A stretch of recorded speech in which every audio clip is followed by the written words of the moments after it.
The Occupy movement received a boost yesterday from senior citizens to send a message to Congress about plans to cut Medicare and Social Security cuts that will likely come out of the Gang of 12.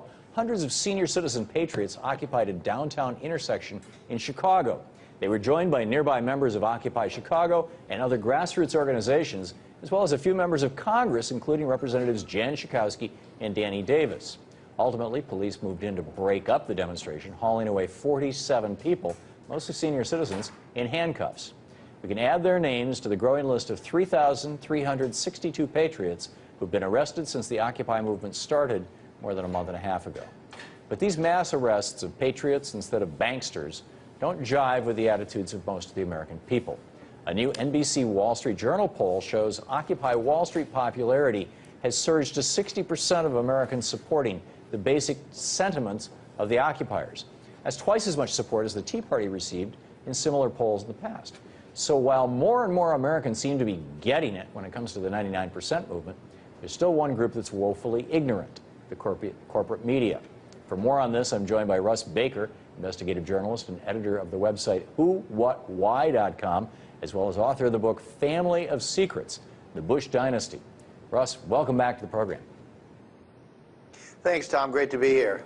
Great to have you with us. Gandhi was rumored to have said, first they ignore you, then they ridicule you, then they fight you, then you win. Does that quote summarize the arc that Occupy Wall Street is going through with regard to the corporate media? It certainly does. As you may know, we have a piece up on our website, WhoWhatWhy.com, about a remarkable piece in the New York Times where the New York Times public editor wrote a column where he was trying to figure out what in the world is Occupy Wall Street about and how should the media cover it. And then he reached out to a few colleagues, two former top editors who now run journalistic training centers, and he asked them, how should we cover Occupy Wall Street? And I was just absolutely astounded at what they said. May I read a couple of those to you? Yeah, if they're short, yeah. Yeah, sure. Okay, so here's one. This guy runs a place called the Poynter Institute, former managing editor of the St. Petersburg Times. He says, to my mind, the compelling question is, how come these people are so angry?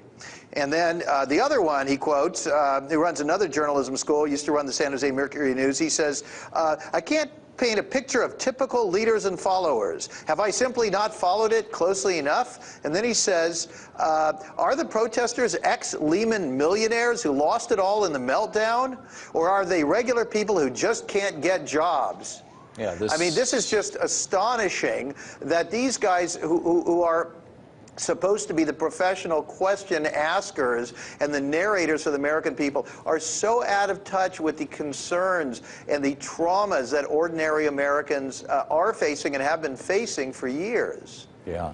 The 70 students walked out of the Harvard economics class being taught by former Bush economic advisor Greg Mankiw. And they said, we're walking out today to join a Boston-wide march protesting the corporatization of higher education as part of the global Occupy Wall Street movement. Since the biased nature of Economics 10 contributes to and symbolizes the increasing economic inequality in America, we're walking out of your class today both to protest your inadequate discussion of basic economic theory and to lend our support to a movement that is changing America's discourse on economic injustice. Sounds like this thing really has some legs, even though the press that you were just citing is clueless. Well, they really are clueless. One of them says, why are they protesting now? The recession has been going on for 4 years, and as I pointed out in our article, this is not a protest about the recession. It's a protest about a system that is increasingly corrupt at its core on so many different levels. Economically, as you just pointed out, Tom, the educational system, increasingly clear that it's not designed to encourage people to think for themselves, but to create compliant employees in the corporate world. These kinds of things, and that places like the New York Times don't understand that this is an organic movement that represents all of our concerns on so many different levels. That is really, really telling. Yeah, and speaking of organic and you know, the idea of crossing lines, shall we say, there's been a lot of press attention to protesters versus police. And yet down in Atlanta, something really remarkable has happened. You want to tell us about that? Sure. Well, as I understand it, the people in Occupy Atlanta had some problems, as other similar protests in other cities do, staying where they were. And at that time, they received an email from the wife of a police officer in suburban Gwinnett County. I hope I'm pronouncing that correctly. Sorry? Gwinnett County. I used to live in Atlanta. Yeah. Gwinnett County, right. And she basically said that we are about to be evicted from our home. Her husband, a police officer. And so Occupy Atlanta decided, well, we're going to go occupy their front lawn.